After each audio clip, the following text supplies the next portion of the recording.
இன்றைக்கி நாம் கன்னிராசிக்காரர்களுக்கு குரு சனி ராகு கேது பெயர்ச்சி பலன்கள் எப்படி இருக்க போகுது அப்படிங்கிறத பற்றி தான் இந்த ஒரு வீடியோவில் தெளிவாகவும் விளக்கமாகவும் பார்க்க போகிறோம். கன்னிராசிக்காரர்களுக்கு கேது பகவான் ராசிக்குள்ளேயே சஞ்சாரம் செய்து கொண்டிருக்கின்றார். 7ஆம் இடத்திலே ராகு சஞ்சாரம் செய்து கொண்டிருக்கின்றார். வருகின்ற மே மாதம் 18ஆம் தேதிக்கு பிறகு பார்த்தீங்க அப்படின்னா கேது பகவான் ராசியை விட்டு விலகி ராசிக்கு 12ஆம் இடத்துலையும் ராகு பகவான் ராசிக்கு 6ஆம் இடத்துலையும் அமர இருக்கின்றார்கள். கன்னிராசிக்காரர்களுக்கு ராகு 6ஆம் இடத்துல அமர்வது அப்படிங்கிறது மிகப்பெரிய சிறப்பு. ஏன் அப்படின்னா கோச்சாரத்தில் ராகு கேதுக்களுக்கு பார்த்திங்க அப்படின்னா 3ஆம் இடம் 6ஆம் இடம் 11ஆம் இடம் அப்படிங்கிறது கோச்சாரத்தில் வலுவான இடம். அப்போது கன்னிராசிக்காரர்களுக்கு 6ஆம் இடத்துல ராகு அமர்வது சிறப்பு. அதே போல் குரு பகவான் வருகின்ற மே மாதம் 14ஆம் தேதி ராசிக்கு 10ஆம் இடத்துல அமர இருக்கின்றாருங்க. அப்போது வருகின்ற மே மாதம் 14ஆம் தேதியிலிருந்து ஒரு வருடம் ராசிக்கு 10ஆம் இடத்துல குரு பகவான் சஞ்சாரம் செய்வார். அதே போல் சனி பகவான் பார்த்தீங்க அப்படின்னா தற்போது ராசிக்கு 7ஆம் இடத்துல அமர்ந்து உங்கள் ராசியை பார்த்து கொண்டிருக்கின்றாருங்க. கன்னி ராசிக்காரர்களுக்கு எல்லாமே தற்போது கண்டக சனி அப்படிங்கிறது நடந்து கொண்டிருக்கின்றது. அதாவது மார்ச் 29ஆம் தேதியில் இருந்து தான் உங்களுக்கு கண்டக சனி அப்படிங்கிறது ஆரம்பிச்சிருக்கு. 2027 ஜூன் வரைக்கும் பார்த்தீங்க அப்படின்னா கன்னிராசிக்காரர்களுக்கு கண்டக சனி காலமாக இருக்குதுங்க. சரி, இந்த கண்டக சனி அப்படிங்கிறது என்ன செய்யும் கன்னிராசிக்காரர்களுக்கு? இன்னொரு முக்கியமான விஷயம், தனிப்பட்ட முறையில் ஜாதகம் பார்க்க இந்த வாரத்துக்கான அப்பாயின்மெண்ட் ஃபிக்ஸ் பண்ண சொல்லி நிறைய பேர் கேட்டிருந்தீங்க.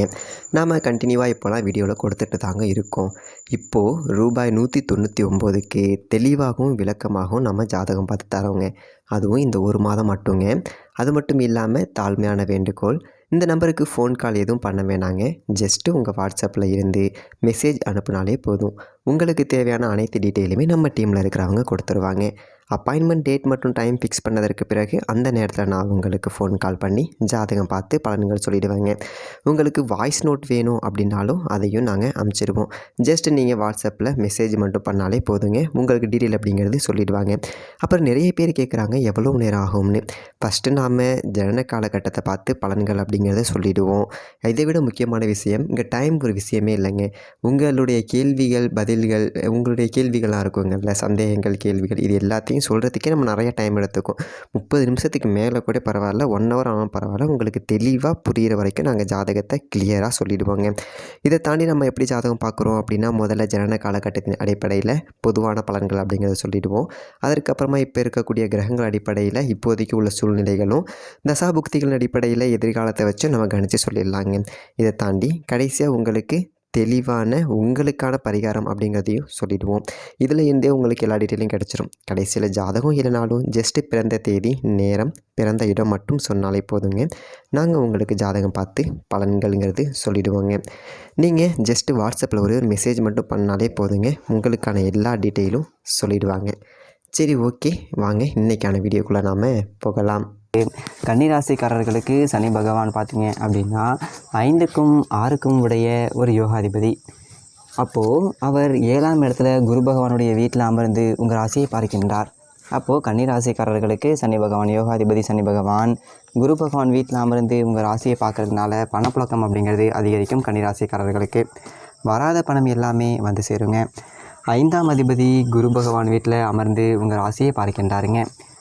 அப்போது பெற்ற பிள்ளைகளால் மகிழ்ச்சி அப்படிங்கிறது உண்டு. நீண்ட காலமாக குழந்தை பாக்கியம் இல்லாதவர்களுக்கு குழந்தை தரிக்கக்கூடிய ஒரு யோகம் கிடைக்கும். பூர்வீக சொத்து மூலமாக அதிர்ஷ்டங்கள் அப்படிங்கிறது கொடுக்கும் கன்னிராசிக்காரர்களுக்கு. ஏன்னா 5ஆம் அதிபதி உங்கள் ராசியை பார்க்குறாருங்க. அதாவது நல்ல திட்டமிடுதல் அப்படிங்கிறது இருக்கும் கன்னிராசிக்காரர்களுக்கு. 5ஆம் அதிபதி 7ஆம் இடத்துல அமர்ந்து உங்கள் ராசியை பார்க்குறதுனால. அதே போல் புது வேலை அப்படிங்கிறது கிடைக்கும். முக்கியமாக வெளியூர் வெளிநாடு வெளி மாநிலத்தில் சென்று பிழைக்கக்கூடிய ஒரு வாய்ப்புகளை கொடுக்கும் கன்னிராசிக்காரர்களுக்கு. ஏன் அப்படின்னா 5ஆம் அதிபதி 7ஆம் இடத்துல அமர்ந்து உங்கள் ராசியை பார்க்குறதுனால உங்களுக்கு அயல்நாடு யோகம் அப்படிங்கிறது உண்டுங்க. வெளி மாநில யோகம் அப்படிங்கிறது உண்டு. அந்நிய இனத்தவர்களால் உங்களுக்கு ஆதாயம் கிடைக்கும். சனி பகவான் பார்த்தீங்க அப்படின்னா நமது பூமியில் இருந்து கடைசி கிரகம், ரொம்ப தூரத்தில் இருக்கக்கூடிய ஒரு கிரகம். அப்போது கன்னிராசிக்காரர்கள் சனி பகவான் ராசியை பார்க்கக்கூடிய காலகட்டத்தில் உங்களுடைய சொந்த ஊரை விட்டு வெகு தூரத்தில் நீங்கள் சென்று படிக்கக்கூடிய ஒரு வாய்ப்புகளை கொடுக்கும். என்னது ஒரு விஷயம் அப்படின்னா, சனி பகவான் ராசியை பார்க்குறதுனால குடும்பத்தில் கண்டிஷ்டி அப்படிங்கிறது அதிகமாக இருக்குங்க. ஒரு விஷயத்தை நீங்கள் வெளியில் சொல்லக்கூடாது. நீங்கள் எவ்வளோ சம்பாதிக்கிறீங்க, நீங்கள் என்ன வேலை செய்ய போகிறீங்க, என்ன திட்டம் போட போகிறீங்க அப்படிங்கிறத வெளியில் சொல்லாமல் இருக்கணுங்க. இந்த கண்டக சனி காலகட்டத்தில் சனி உங்களுடைய ராசியை பார்க்குற வரைக்கும் உங்களுடைய விஷயங்களை நீங்கள் வெளியில் சொல்லக்கூடாது. வெளியில் சொன்னீங்கன்னா அந்த காரியம் பலிக்காது. இப்போது நீங்கள் ஒரு பொண்ணை விரும்புகிறீங்க அப்படின்னா, இந்த பொண்ணை தான் லவ் பண்ணுறேன் அப்படின்னு சொல்லிட்டு நீங்கள் வெளியில் சொல்லிட்டீங்க அப்படின்னா, இந்த கண்டகசனி காலகட்டத்தில் அந்த காதல் அப்படிங்கிறது தோல்வியாக முடிஞ்சிடும். அப்போது அதே மாதிரி ஒரு தொழிலை ஆரம்பிக்க போகிறீங்க, வெளியில் சொல்லிட்டீங்க அப்படின்னா அந்த தொழிலை ஆரம்பிப்பதற்காக தடை வரும். அந்த தொழிலை வந்துட்டு நீங்கள் சிறப்பாக ஆரம்பிப்பதற்கு முடியாத ஒரு நிலை அப்படிங்கிறது ஏற்படும். அதே போல் மாதம் எவ்வளோ சம்பாதிக்கிறேன் அப்படின்னு சொல்லிட்டு வெளியில் சொல்லிட்டீங்க அப்படின்னா, அந்த கண்டகசனி காலகட்டத்தில், அதாவது அதற்கு பிறகு பார்த்தீங்க அப்படின்னா நீங்கள் சொந்த தொழிலில் அதிக வருமானத்தை பார்க்க முடியாத ஒரு நிலை அப்படிங்கிறது தரும். அதாவது கண்டிஸ்ட்ரி அப்படிங்கிறது நிறையா இருக்கும் சனி பகவான் உங்கள் ராசியை பார்க்கக்கூடிய ஒரு காலகட்டத்தில். அப்போது 2027 ஜூன் வரைக்கும் பார்த்தீங்க அப்படின்னா ஒரு விஷயத்தை அடுத்தவங்க கிட்டே சொல்லவே கூடாது. நீங்கள் எந்ததொரு திட்டமிடுதல் இருந்தாலும் சரி, எந்ததொரு தொழில் ஆரம்பித்தாலும் சரி, அதே போல் உங்களுக்கு எவ்வளோ வருமானம் வருது, நீங்கள் என்ன பண்ண போகிறீங்க, எங்கே போக போகிறீங்க, இந்த விஷயங்களை மற்றவர்களிடம் பகிர்ந்து கொள்ளாமல் இருப்பது அப்படிங்கிறது நல்லதுங்க. முக்கியமாக யார்கிட்ட சொல்லணுமோ உங்கள் குடும்ப உறுப்பினர்கள்ட்ட மட்டும் சில விஷயங்களை நீங்கள் பகிர்ந்து கொள்வது அப்படிங்கிறது நல்லது. வெளி மனிதர்களிடம் யாரிடமும் உங்களுடைய விஷயங்களை பகிர்ந்து கொள்ளாதீர்கள். ஏன் அப்படின்னா கண்டகசனி காலகட்டத்தில் சனி பகவான் உங்கள் ராசியை பார்க்குறதுனால உங்களுக்கு கண்டிஸ்ட்ரி அப்படிங்கிறது அதிகமாக இருக்கும் இந்த ஒரு காலகட்டத்தில். ஆனால் சனி பகவான் ராசியை பார்க்கும்போது உழைப்பால் உயரக்கூடிய ஒரு வாய்ப்புகள் அப்படிங்கிறது கொடுக்கும். அதாவது கடுமையாக போராடக்கூடியவங்களுக்கு பார்த்தீங்க அப்படின்னா சனி பகவான் கெடுபலன்கள் அப்படிங்கிறத கொடுக்க மாட்டாருங்க. என்னதொரு விஷயம் அப்படின்னா சனி ராசியை பார்க்குறதுனால ஒரு வண்டி வாகனத்தில் போகும்போது கொஞ்சம் நிதானமாக போகணும். ஏன்னா சனி வந்துட்டு ஒரு ஊன கிரகம்னு சொல்லுவாங்க. சனி வந்துட்டு ஒரு மந்த கிரகம். உடம்புல அசதி, சோம்பல் இது எல்லாம் வருவதற்கு வாய்ப்புகள் அப்படிங்கிறது இருக்குது. அதே போல் ராசியை சனி பார்க்கக்கூடிய ஒரு காலகட்டத்தில் நடைப்பயிற்சி, உடற்பயிற்சி, யோகம், தியானம் இதெல்லாம் செய்வது அப்படிங்கிறது நல்லது கன்னிராசிக்காரர்கள். அப்போது இந்த கண்டகசனி காலகட்டத்தில் ஒரு சில விஷயத்தில் கொஞ்சம் விழிப்பாக இருந்தீங்க அப்படின்னா இந்த கண்டகசனியினால் உங்களுக்கு கெடுபலன்கள் அப்படிங்கிறது இருக்காது. மேலும் பார்த்தீங்க அப்படின்னா சனிக்கிட்ட ராகு பகவான் இருக்கார். ராகு அப்படிங்கிறவர் மிக பிரம்மாண்ட கிரகம். அப்போது ராகு அமர்ந்த வீட்டுக்குள்ளேயே சனி பகவான் உங்களை பார்க்குறாரு. அயல்நாடு மூலமாக அபரிவிதமான ஒரு வளர்ச்சி அப்படிங்கிறது கன்னிராசிக்காரர்களுக்கு கிடைக்குங்க. இந்த ராகு வந்துட்டு சனி வீட்டில் இன்னும் கிட்டத்தட்ட ஒரு 3 வருஷத்துக்கு இருப்பார். மே மாதம் 18 தேதிக்கு பிறகு 3 வருடத்திற்கு பார்த்தீங்க அப்படின்னா ராகு பகவான் சனி வீட்டில் தான் இருப்பார். கும்பத்துலேயும் மகரத்துலேயும் இருப்பார் இந்த 3 வருடத்துக்கு. மே மாதம் 18 தேதிக்கு அப்புறமா, அதாவது 2027 ஜூன் வரையும் சனி பகவான் உங்கள் ராசியை பார்த்துட்ருப்பார். அப்போ பாருங்கள் கன்னிராசிக்காரர்களுக்கு ஒரு மிகச்சிறந்த யோகம் அப்படிங்கிறது உண்டு. அப்போ ராகு பகவான் அமர்ந்த வீட்டுக்குடைய சனி பகவான் உங்கள் ராசியை பார்க்குறதுனால அந்நிய நாட்டினால் உங்களுக்கு அபரிவிதமான ஒரு வளர்ச்சி அப்படிங்கிறது கிடைக்கும். ராகு அப்படிங்கிறவர் பிரம்மாண்ட கிரகம் அப்படிங்கிறதுனால ஒரு பெரியதொரு நிறுவனத்தில் உங்களுக்கு வேலை கிடைக்கும். அது வெளிநாட்டு நிறுவனமாக இருக்கலாம், இல்லைனா உள்நாட்டிலேயே ஒரு பெரிய நிறுவனத்தில் உங்களுக்கு வேலை கிடைப்பதற்கு வாய்ப்புகள் அப்படிங்கிறது இருக்குது. இன்னும் சொல்லப்போனால் ஒரு சிலருக்கு சென்ட்ரல் கவர்மெண்ட்டில் வேலை கிடைப்பதற்கு வாய்ப்புகள் இருக்குது. ராகு அமர்ந்த வீட்டுக்குடையவர் உங்கள் ராசியை பார்க்கறதுனால ஒரு சிலருக்கு உடம்புல வெயிட் ஏறுங்க, ஒரு சிலருக்கு உடம்புல இருந்த அரிப்பு, தேமல், சின்ன சின்ன அலர்ஜி சார்ந்த பிரச்சனைகள் வருங்க. மற்றபடி பார்த்தீங்க அப்படின்னா ராகு அமர்ந்த வீட்டுக்குடைய சனி உங்கள் ராசியை பார்க்குறதுனால உங்களுடைய திட்டங்கள், உங்களுடைய யோசனைகள், உங்களுக்கு வருமானம் எல்லாமே பார்த்தீங்க அப்படின்னா அபரிவிதமாக இருக்கும், மிக பிரம்மாண்டமாக இருக்கும் அப்படி சொல்லிட்டு சொல்லலாங்க. அப்போது ராகுவால் மிகப்பெரிய அதிர்ஷ்டங்கள் அப்படிங்கிறத பார்க்க போகிறீங்க கன்னிராசிக்காரர்கள். இன்னும் சொல்ல போனோம் அப்படின்னா ராகு பகவான் 6ஆம் இடத்துல அமர்வது அப்படிங்கிறது மிகப்பெரிய சிறப்பு கன்னிராசிக்காரர்களுக்கு. மே மாதம் 18ஆம் தேதிக்கு பிறகு பொதுவாக பாவகிரகங்கள் அப்படின்னு சொல்லக்கூடிய சூரியன், செவ்வாய், சனி, ராகு, கேது இவங்கெல்லாம் ராசிக்கு 3, 6, 11 தான் அதிர்ஷ்டங்கள் அப்படிங்கிறத கொடுப்பாங்க. அப்போது ராகு வந்துட்டு 6ஆம் இடத்துல அமர்ந்து வைக்கின்றார் இந்த மே மாதம் 18 தேதிக்கு பிறகு. அப்போது 6ஆம் இடம் அப்படிங்கிறது கடன், நோய், வழக்கு ஸ்தானம். கடன் பிரச்சனையிலேருந்து நீங்கள் வெளிவர முடியும்.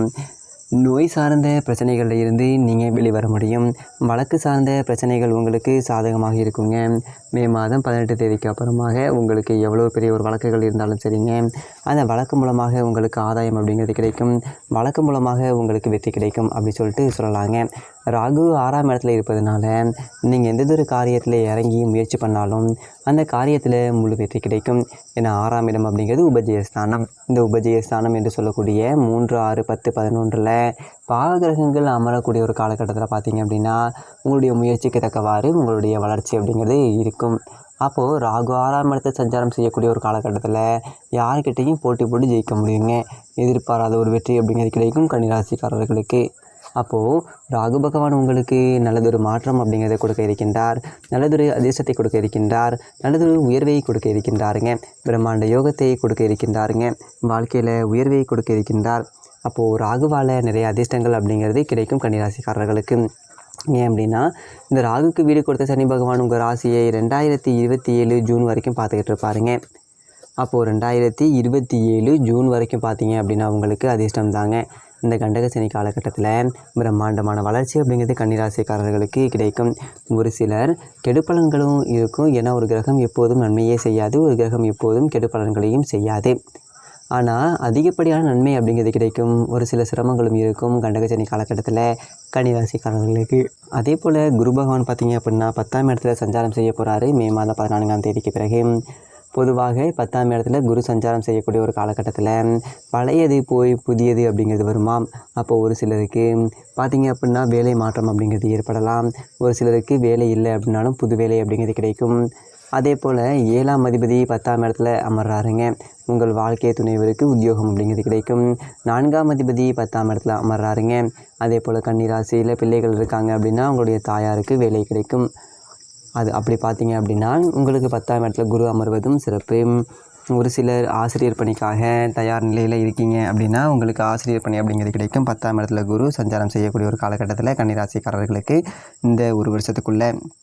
அதே போல் ஒரு அறநிலையத்துறையில் ஒரு சிலருக்கு வேலை கிடைப்பதற்கு வாய்ப்பு இருக்குது. நல்லதொரு அதே போல் பார்த்திங்க அப்படின்னா 10ஆம் இடத்துல உங்களுக்கு குரு சஞ்சாரம் செய்யக்கூடிய காலகட்டத்தில் ஒரு சிலருக்கு நல்லதொரு பெரிய அதாவது பணம் புழங்கக்கூடிய ஒரு இடத்துல நல்லதொரு பேங்கில் கவர்மெண்ட் பேங்கில் உங்களுக்கு வேலை கிடைப்பதற்கும் வாய்ப்புகள் அப்படிங்கிறது இருக்குது. அதனால் 10ல் குரு இருந்தால் எல்லோருக்கும் பதவி பறிப்போகும் அப்படி சொல்லிட்டு சொல்ல முடியாதுங்க. இப்போ உங்களுக்கு நடப்பில் குரு புக்தியோ குரு திசையோ நடப்பில் இருந்தால் கொஞ்சம் கவனமாக இருந்துக்கணுங்க. முக்கியமாக 10ஆம் இடத்துல குரு சஞ்சாரம் செய்யக்கூடிய காலகட்டத்தில் மேல் அதிகாரிகளை பகைத்து கொள்ளக்கூடாது. திடீர் அவசர முடிவு அப்படிங்கிறது இருக்கக்கூடாது. உத்தியோக விஷயத்தில் திடீர்னு வேலையை விடக்கூடாது. விஆர்எஸ் கொடுக்கக்கூடாது. 10ஆம் இடத்துல குரு சஞ்சாரம் செய்யக்கூடிய காலகட்டத்தில் நிறைய பேருக்கு ப்ரமோஷன் அப்படிங்கிறது ஆகலாங்க. உத்தியோகத்தில் கொஞ்சம் கவனமாக இருக்கணும், அவ்வளவுதான். மற்றபடி பார்த்தீங்க அப்படின்னா உங்களுக்கு சனி பகவான் ராசியை பார்க்குறது அப்படிங்கிறது ரொம்ப சிறப்பு. கன்னிராசிக்காரர்களுக்கு சனி பகவான் 5ஆம் அதிபதி, பூர்வ புண்ணியாதிபதி, அதிர்ஷ்டத்தை கொடுக்கக்கூடியவர், யோகத்தை கொடுக்கக்கூடியவர். அண்டு சனி வீட்டில் ராகு இருப்பதனால அதிர்ஷ்டம் அப்படிங்கிறது முழுமையாக உங்களுக்கு கிடைக்கும்னு சொல்லலாம். அதனால் இந்த கிரக பயிற்சிகள் மே மாதம் 18 தேதிக்கு அப்புறமாக இன்னும் நிறைய மாற்றங்கள், நிறைய அதிர்ஷ்டங்கள் அப்படிங்கிறத பார்க்க போகிறீங்க கன்னிராசிக்காரர்கள். ஓகே, இந்த வீடியோ பிடிச்சிருந்துச்சு லைக் பண்ணுங்கள். இதே மாதிரி நல்ல வீடியோவில் பார்ப்போம். நன்றி, வணக்கம்.